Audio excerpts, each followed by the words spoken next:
On the Tuesday morning, the door of the small viewing room of the Vellenkarda Museum opened at 10:20. Mr. Tobias Mihail, who had been the museum's senior archivist for 31 years, saw the curator's face go still in a way he had not seen in the 7 years she had worked beside him. He was setting a felt-lined cradle for a leather-bound volume on the long oak table. She was standing at the head of the table with one such volume already open in her gloved hands. The door swung in. A tall man in a charcoal three-piece suit stepped over the threshold and stopped with his hand still on the brass handle. He did not say her name, he only stopped. Mr. Mihail, who in 31 years of viewing rooms had learned to read the silence between two people the way a binder reads the grain of a hide, set his cradle down very carefully and stepped through the side door into the archive. He did not eavesdrop, he simply did not leave. The side door on its old brass hinge did not quite close. Velina Andresi was 32 that Tuesday.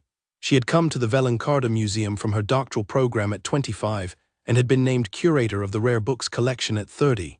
She wore a soft gray skirt and a navy blouse buttoned to the collar, her dark hair tied back with a thin black ribbon, and cream cotton gloves on her hands. She had been told only that the donor was an old family and that the family's representative would arrive at 10:30. She had not been told the family's name. The man in the charcoal suit was Adrian Kaltsari. He had been the head of the Kaltsari family for 8 years, since the day his father died at a small writing desk in his own study with an unfinished letter under his hand. He was 32. He had been told only that a curator named Andresi had accepted the gift on behalf of the museum. He had not been told her first name. He had not asked. He had signed the agreement his secretary had drafted and arrived in the city the night before, alone, in a hired car. In the viewing room, neither of them spoke for a long second. Then Adrian Kaltsari let the door fall shut behind him. He did not let go of the brass handle for one breath more, the way a man steadies himself on a door frame. He let go. He set his briefcase on the chair nearest the door. He stayed where he was 3 paces from her. "Velina," he said. "Adrian," she answered. That was all. Mr. Mihail, through the gap in the side door, saw her set the volume she had been reading carefully into its cradle and step back from the table, both hands at her sides. She did not flinch. She did not flatter. She gave him the same level eyes she had given the Conservation Council the morning she had argued for the new climate cabinets, neither warm nor cold, only present. "The donor," she said after a measured breath, "is your family." "It seems," he said, "to be mine." "Did you know?" "Not until I read your name in the agreement, and not your first name until you turned just now." She closed her eyes for the smallest second, then she opened them. "Sit down, please," she said. "There are 11 volumes here. The agreement says I am to inspect them and confirm the condition before the handover is final. We will do that. Then we will speak, if you like, of what you came in here without knowing you came in for." He sat, he did not touch the books. He laid his hands flat on the table on either side of the felt mat, the way a man lays his hands flat to stop them from doing anything else, and he watched her work. She moved down the row. She did what she had done for 7 years for every collection. She opened each volume to its title page, lifted each board with the heel of her gloved palm, examined the binding, the end papers, the watermark, the way the headband was sewn. She made small notes in pencil on a long pad. She did not look at him. He did not look away. When she came to the 7th volume, she stopped. It was a quarto bound in dark green calf, the spine tooled in thin gold lines, the title in faded gilt, Essays on the Quiet Life * by a minor moralist of the last century. Velina lifted the front board. She turned to the half-title. She turned to the title page. She read the bookseller's blind stamp. She turned to the dedication. She turned to the first page of text, and her hand stopped. There in the wide margin beside the second paragraph, in a neat sloping hand in brown ink, someone had written 4 lines. "To my son on his 22nd year. Whoever this boy chooses, let her be the one who would not be his wife if it cost her her work. Read this again at 32 and tell me whether I was wrong." It was signed, "Your father, who is not as quiet as you think." Velina did not move for a long second. Then she set the book gently down on the felt and turned the open page toward the man on the other side of the table. "Adrian," she said, "write this." He read it again. He sat back. He looked at the closed door of the side room, at the gap, at her gloved hands flat on the table, at her face. Mr. Mihail, who had been standing very still for the length of his breath, saw the second pass of the man's eyes across the page and saw something pass over his face that was not surprise. It was the look of a man who has been carrying a question for 10 years and has just been handed the answer in the handwriting of the person he most wanted to be answered by. "He never told me he had written that," Adrian said. "You never read it." "He gave it to me on my 22nd birthday. I read the first essay, I set it on the shelf. He died 8 years ago. I have read The Spine 1,000 times. I have never opened it again." He looked at the page and at her. "I am 32 this winter." He wrote, "Read this again at 32 asterisk." He knew I would not have read it before. Velina sat down slowly on the chair opposite. She set her gloved hands on the table near but not touching the open book. "You asked me," she said, "a week before our graduation. You asked me to come into the family with you, as your wife." "I did. I said no." "You said no." "I said I would not be the woman who married into power. I said I wanted to make my own work first. I said I would not be his wife if it cost me my work." She tapped the page once very lightly with one gloved fingertip, almost in his words, "I did not know." "I did not know either," Adrian said. "I was 22. I had been the heir since I was 12. I thought a man asked a woman and a woman said yes or no and the answer was the whole of it. I went home. I did not argue, I did not write. I thought if I argue I am the boy who tried to drag her into a life she had said no to, so I let her be." He looked at the page, and he was watching the whole time. He had already written it. He was a quieter man than I knew. For a long second no one spoke. Mr. Mihail, through the gap, heard the small heating pipe in the corner of the viewing room tick once. He heard nothing else. Then Velina Andresi did the thing Mr. Mihail had watched her do 100 times when a manuscript said more than the donor had known it would say. She lifted her gloved hands and folded them in her lap. She made herself smaller, not because she felt smaller, but because the book on the table deserved to be the larger thing in the room. "Thank you," she said plainly, "for not arguing. I do not think I have ever said that out loud. I am saying it now. If you had argued, I would have said yes the second time, and I would have been ashamed of myself for the rest of my life, and the work I have made here would not exist, and I would not have become the woman I am." He sat with that. He did not speak for a long second.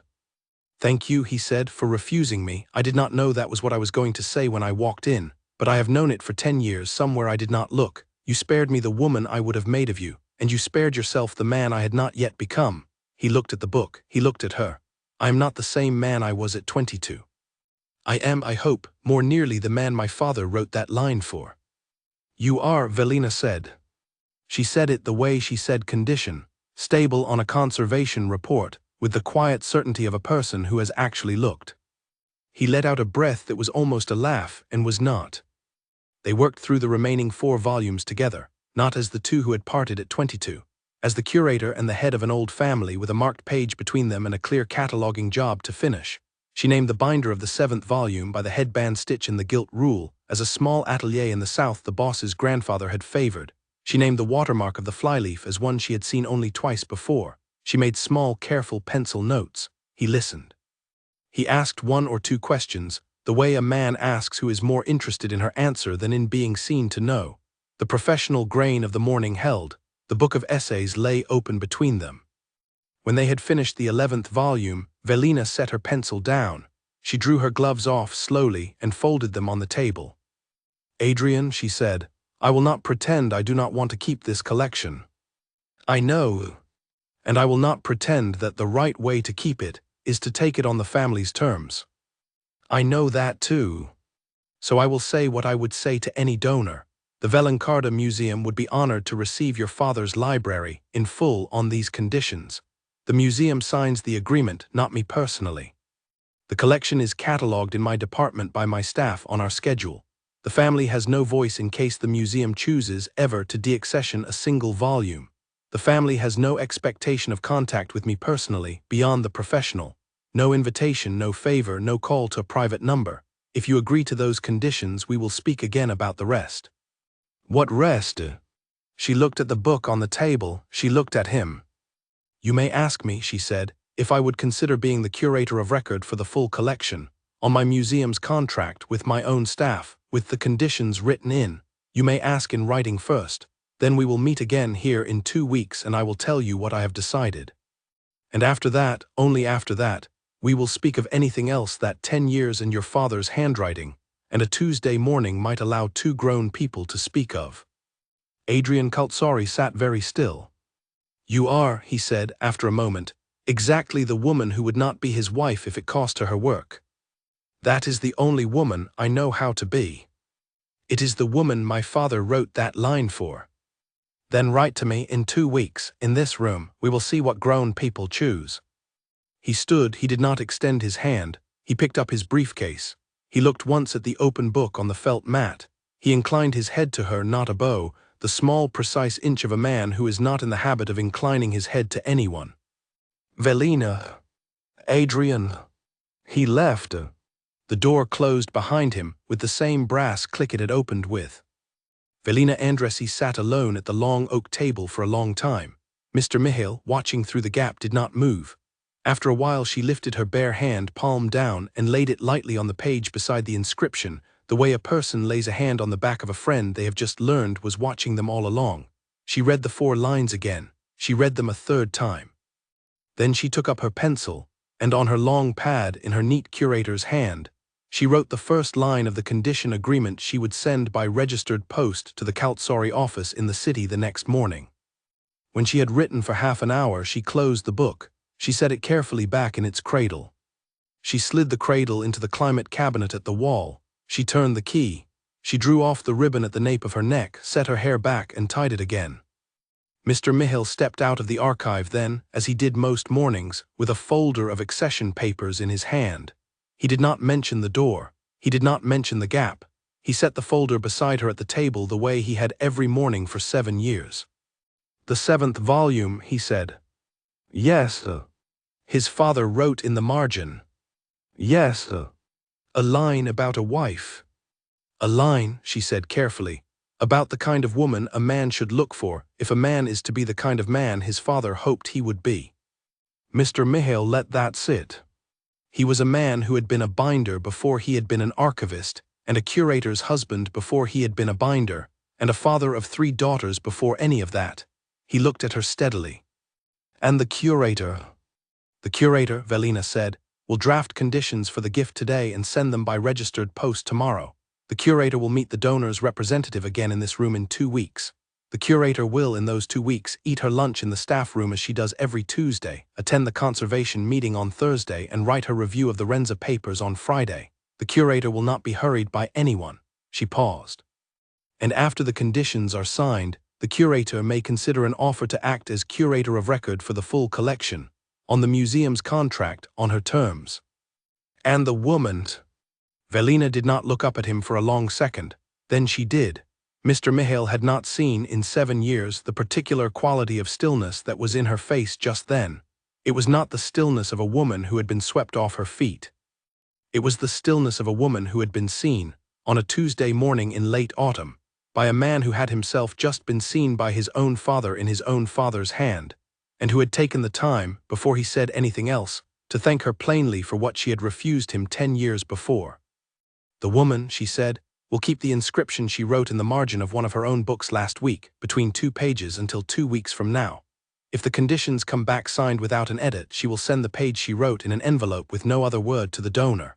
And if the donor reads it the way grown people read each other, the curator and the donor will sit down again in this room, and they will talk about what comes next."